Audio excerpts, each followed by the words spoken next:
are we being pulled? Thank you. I wanted to ask you about Yeah. some of the things the president said last week. Last week? Yes. Okay. Obviously, 13 U.S. service members died at Abbey Gate during the Afghanistan withdrawal. And then this year, 3 U.S. service members died in a drone attack in Jordan.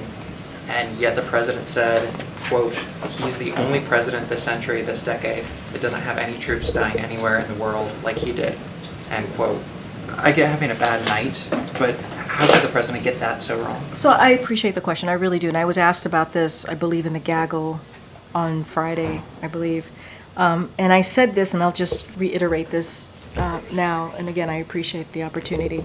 Look, the president cares deeply about our service members. He does. And their families, their immense sacrifices that they've made to take on and he takes on his responsibility as a commander-in-chief, and that is something that certainly he will continue to do. I mentioned moments ago that tomorrow on July 4th, he's going to have active military members here and their families to thank them personally.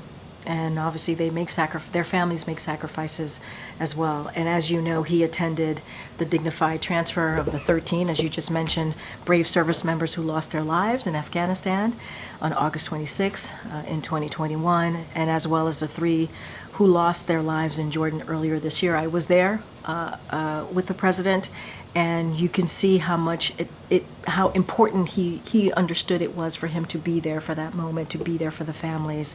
And so just want to be really clear about that, because he has so much gratitude. And we know that as a country we can never repay them for their courage. But to your question, the president was making a comparison between how many service members have died under his leadership versus in previous years. That's what the comparison that he was making, and he was doing that because he cares so deeply about them and their families, and wants to keep troops safe. And that's what he certainly wants to continue to do. Let's not forget that for some time he carried a card in his pocket about how many service members were wounded and killed in Iraq and in Afghanistan. That's how much it was a reminder to him, the times that we live in.